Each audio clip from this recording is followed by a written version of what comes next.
আমরা থানায় মামলা করতে গিয়েছি, মামলাও নেয়নি। তো আমাদের কাছে মনে হয়েছে যে এটি সরকার রাষ্ট্রের জন্য একটি মিলিত যৌথ একটি প্লট ছিল এবং এখানে আমাদেরকে যে কোনো ইনসিডেন্ট ঘটার পরে বিশ্ববিদ্যালয় প্রশাসনের দায়িত্ব হচ্ছে তাদের স্টুডেন্টকে উদ্ধারের ব্যবস্থা গ্রহণ করা। আমরা যেটা গিয়েছিলাম সেটা মূলত বিশ্ববিদ্যালয় প্রশাসনের কাজ ছিল। বিশ্ববিদ্যালয়েরই ৩ জন শিক্ষার্থী ওখানে অবরুদ্ধ ছিল এবং একজনকে মারধর করা হয়েছে। সেই সংবাদের ভিত্তিতে আমরা এখানে গিয়েছি। এটার মূলত মূল দায়িত্বটা ছিল বিশ্ববিদ্যালয় প্রশাসনের। তাদের উচিত ছিল তাদেরকে উদ্ধার করা। তাদেরকে যখন পাওয়া যায় নাই, পুলিশ প্রশাসনকে যখন পাওয়া যায় না, তখন আমরা বাধ্য হয়ে যেতে হয়েছে। পরবর্তীতে আমাদের উপরে যখন হামলা হয়েছে, প্রায় ১-১.৫ ঘন্টা ধরে আমাদেরকে অবরুদ্ধ করে রাখা হয়েছে, ২ ঘন্টার মতো। এই সময় আমরা বিশ্ববিদ্যালয় প্রশাসনের সাথে যোগাযোগ করেছি, রাষ্ট্রীয় বিভিন্ন নেতৃবৃন্দ, কিন্তু তাদের সেরকম খোঁজখবর পাওয়া যায়নি, কোনো প্রচেষ্টাটা পাওয়া যায়নি। এটা আমাদের জন্য আসলে দুঃখজনক, একটু অধ্যায় হয়ে থাকবে।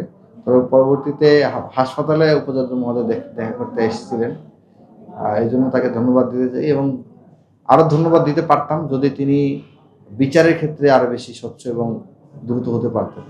আমরা দেখলাম যে তিনি প্রথমে বললেন ২৪ ঘন্টা, পরে দেখলাম ৪৮ ঘন্টা, পরে দেখলাম ৩ কার্য দিবসের মধ্যে তদন্ত রিপোর্ট জমা দেওয়ার ব্যাপারে বলেছেন। কিন্তু এখন দেখলাম যে সেই ৩ কার্য দিবস পার হয়ে ৬ কার্য দিবস পার হয়ে গেছে, কিন্তু এখন পর্যন্ত রিপোর্ট আসেনি। পরবর্তীতে শুনতে পাচ্ছি যে সময় নাকি আরও বাড়ানো হয়েছে। এটি আমাদের জন্য দুঃখজনক। বিশ্ববিদ্যালয়ের মধ্যে আমরা একটা ধরনের গাফিলতি লক্ষ্য করছি। এটি যদি শুধু আমাদের ক্ষেত্রে, এটা স্টুডেন্টদের ক্ষেত্রে তো আরোই নেতিবাচক হবে। এই যে থানাতে এইভাবে আপনাদের উপর হামলা হয়েছে, সেখানে পুলিশ দাঁড়ানো অবস্থায় ছিল, কিন্তু আপনাদের কে বাঁচানো তো দূরের কথা, তারা এগিয়ে আসেন। এই বিষয়টি আপনি কিভাবে দেখছেন ভুক্তভোগী হিসেবে? পুলিশ, আমরা থানায় এই কারণে গিয়েছিলাম, আমরা শুনতে পেয়েছিলাম সেখানে কোনো পুলিশ নাই। আমাদের কাছে এই বিষয়টা আসলে এখনো রহস্যজনক। এই ১ ঘন্টা থানায় কোনো পুলিশ ছিল না কেন? এটা আমাদের কাছে এখনো রহস্যজনক। তো এই রহস্যটা উদ্ঘাটন হওয়া উচিত। আমরা থানায় মামলা করতে গিয়েছি, মামলাও নেয়নি।